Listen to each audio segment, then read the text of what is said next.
বিসমিল্লাহির রহমানির রহিম। আসসালামু আলাইকুম রহমতুল্লাহি বারাকাতুহু। আমার আজকের বিষয়বস্তু হচ্ছে, রাজনীতিবিদরা কি বারবার অপমান অপদস্থই হবে? এই যে পিছনে হ্যান্ডকাপ পরিয়ে রাজনীতিবিদদের বয়সিয়ান একেবারে যাদেরকে নিয়ে যাওয়া হচ্ছে তাদের বেশিরভাগই ৮০ ছুঁই ছুঁই। আবার আমির হোসেন আমুর বয়স আমার মনে হয় ৮৫-র ঊর্ধ্বে। তো এই যে পিছনে হ্যান্ডকাপ পরার কালচার, এটা কেন হলো এবং কেন এটা করতে হবে?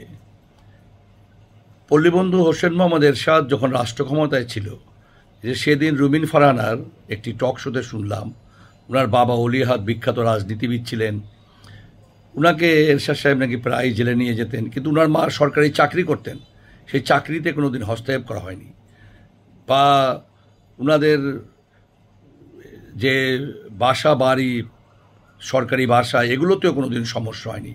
এবং ওনার বাবার বাংলা একাডেমিতে যে বই বেরোতো সেটার স্টল প্রথম দিকেই থাকতো, এবং ওনাকে যে নিয়ে যাওয়া হতো সেটা সম্মানের সাথে নিয়ে যাওয়া হতো। এই যে কথাগুলো, এগুলো আসলে এভাবেই তো রাজনীতিবিদদের ইজ্জত করা উচিত। কিন্তু ডক্টর আসিফ নজরুল সাহেব যে বললেন যে এখনকার যে সরকার, সেই সরকারের তুলনায় এরশাদ সাহেব তো ফেরেশতা ছিলেন, ওনার সময় মানুষ ভালো ছিল।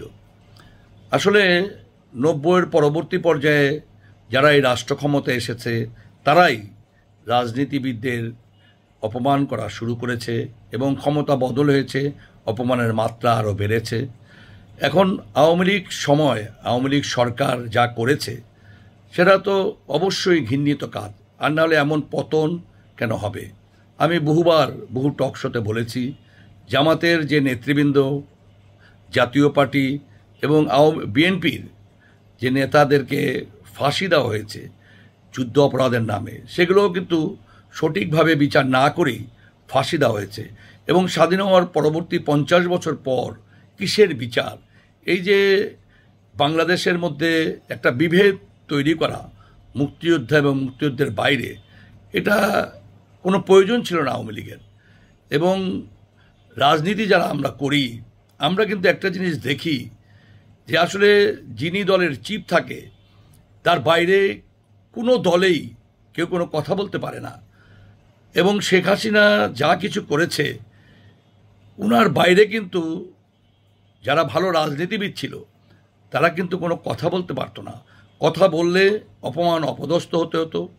আর এজন্যই বেশিরভাগ ক্ষেত্রে দেখা গেছে দলীয় প্রধানের চামচামি তোষামত, ওনাকে কিভাবে খুশি করা যায় সে বিষয়ে সবাই বেশি সজাগ থাকতো, বেশি তোষামত করত। কিন্তু আমরা যারা রাজনীতিবিদ, আমাদের উচিত আওয়ামী লীগ যেটা করেছে বা অন্য দল যেটা করেছে সেখান থেকে বেরিয়ে আসা। ডক্টর মোহাম্মদ ইউনূসের কেন এগুলো করতে হবে? একজন রাজনীতিবিদকে পিছনে হাত করা পড়িয়ে, ভাই আজকে আপনি প্রতিবাদ করবেন না এটার, কিন্তু আমরা যারা রাজনীতি করি কালকে আমাদেরকেও জেলে যেতে হবে, এবং সেই দিন কিন্তু আমাদের সাথেও এই একই আচরণ হবে। আওয়ামী লীগ পুলিশি রাষ্ট্র বানিয়েছে, রাজনৈতিক নেতাদের বাড়িতে যে তার পরিবারকে অপদস্থ করা হয়েছে, ছেলেকে পায়নি বাপকে ধরে নিয়ে গেছে, বাপকে পায়নি ছেলেকে নিয়ে গেছে, ভাইকে নিয়ে গেছে, স্ত্রীকে নিয়ে গেছে। এই যে পুলিশি রাষ্ট্র বানানো এবং রাজনৈতিক নেতাদের সম্মান না করা, এই জিনিসগুলো থেকে বেরিয়ে আসতে হবে। কিন্তু আওয়ামী লীগের সময়ও আমার চোখে তো পড়েনি, বা আমি শুনিও নি কখনো যে কোনো রাজনৈতিক নেতাকে পিছনে হাত বেঁধে নিয়ে যাওয়া হয়েছে। এটা কিন্তু খারাপ সিমটম। তাহলে এরপর যারা আসবে ক্ষমতায়, তারা তো ডান্ডা বেরি পরিয়ে পিছনে হাত বেঁধে চোখ বেঁধে এইভাবে রাজনীতিক নেতাদের নিয়ে যাবে।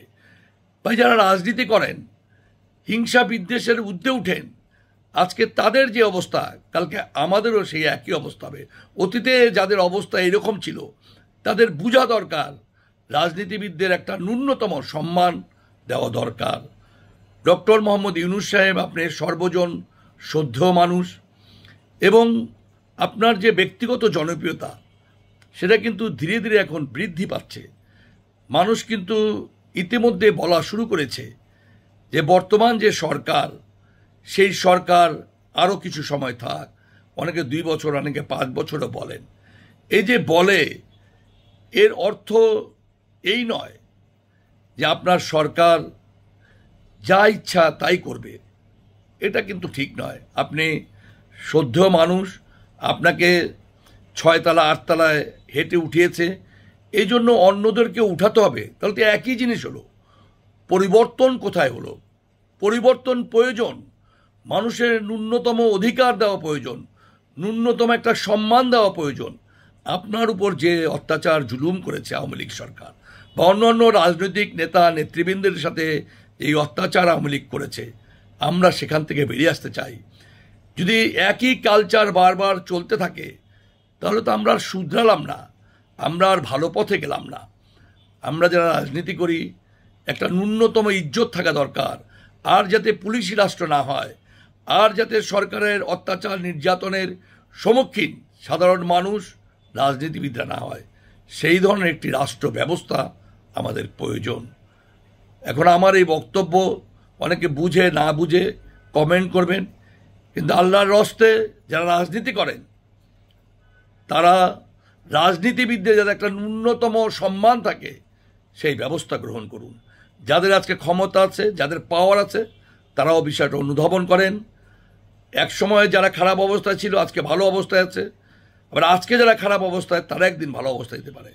তো এই যে হানাহানি, হিংসা, বিদ্বেষ, প্রতিশোধমূলক আচরণ করা, এগুলো বন্ধ হোক। কোনো অবস্থাতেই যাতে পিছনে হ্যান্ডকাপ পরে একজন রাজনৈতিক নেতাকে আদালতে নিতে না হয়। আপনারা ভালো থাকবেন। আসসালামু আলাইকুম আর রহমতুল্লাহি ওয়া বারাকাতুহু।